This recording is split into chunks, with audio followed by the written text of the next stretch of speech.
It's a question that has puzzled, mystified scientists for centuries. Does our life really flash before our eyes when we're dying, reliving our most memorable moments in the span of seconds? Tonight, researchers say we may be one step closer to solving this mystery.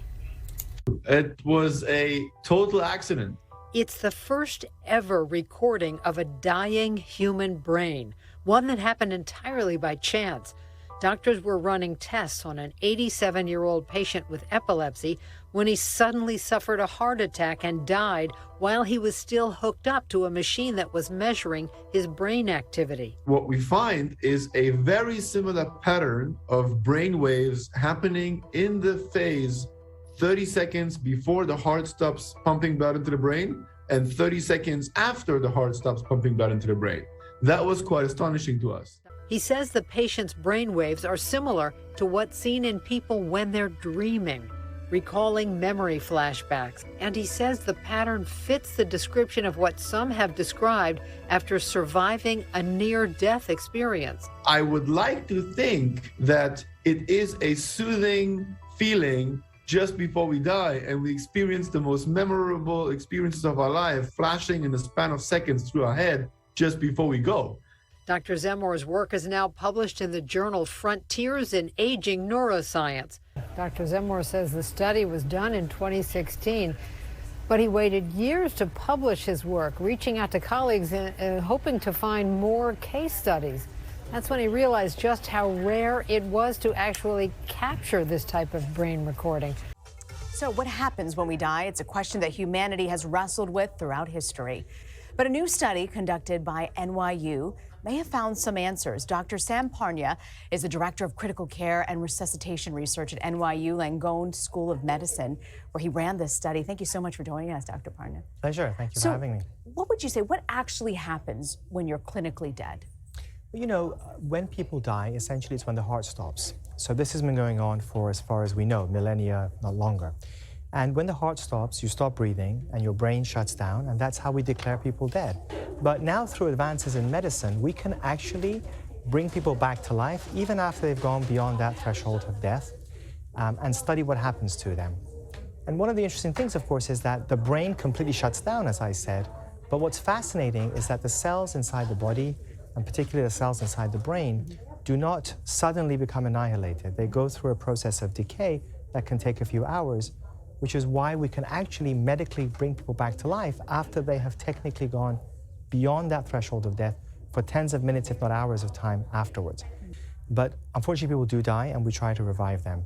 What we have found is that over the last few decades, many millions of people have now come back, and many of them have reported, actually, anecdotally, that they've been able to see and hear things going on, even though from our perspective, they should have been dead and their brain should not be functioning at all. From what this case of one tells us, we record an activity that is very similar to healthy humans that have undergone experiments and testings, that have done out-of-body experiences, hallucinations, memory flashbacks, all the things that are consistently being described by people who undergo near-death experience.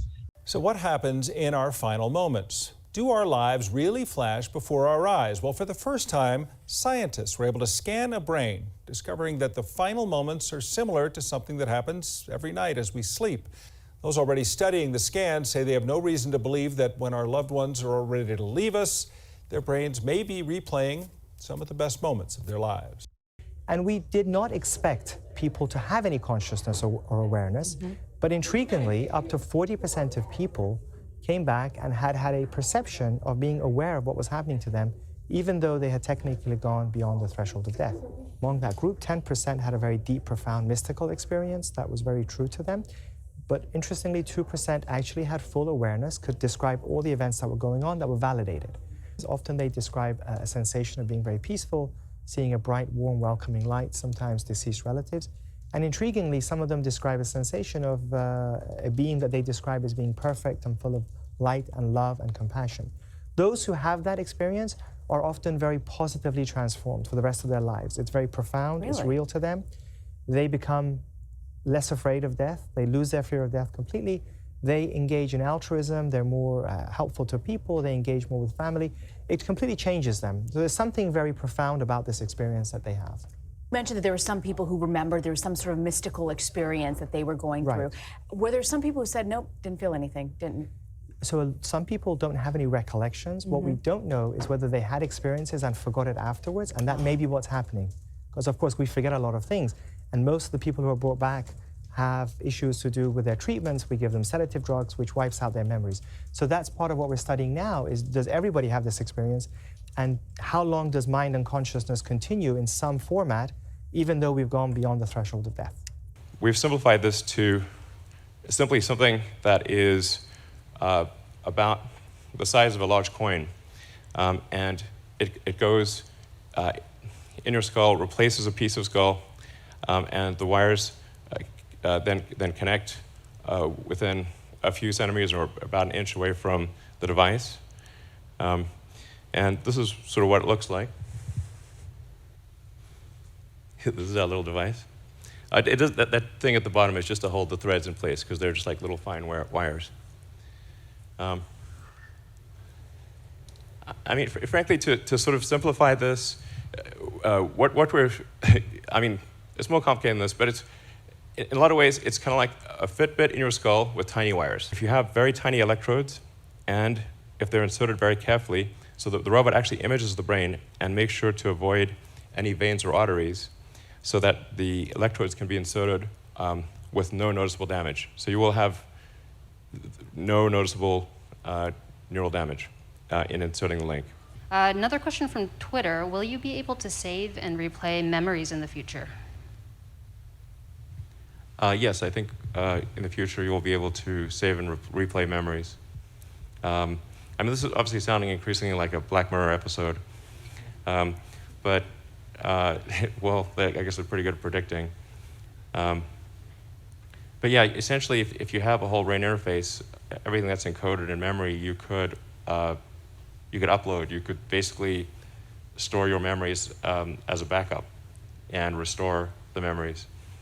And ultimately, you could potentially download them into a new body or into a robot body. The future is going to be weird.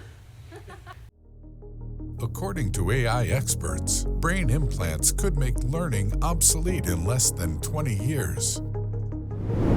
Instead of reading textbooks or going to school to gather information, we'll have devices in our brains that download information on demand. That may sound like a lot to achieve by 2040, but based on where current technology is, AI expert Nicholas Karanos says the timeline isn't out of reach. A team from the University of Pennsylvania's Computational Memory Lab successfully enhanced people's memory capabilities by stimulating brain regions using electrodes. Mindex is another brain implant company that aims to create a look and think interface for next-generation spatial computing applications. Users will be able to interact with computers using smart glasses that link with the human brain. The glasses will let wearers access information with a single thought. No more rummaging for your phone to Google a burning question. This is all just the beginning. There's a long way to go with this technology before we all have the option to get chipped.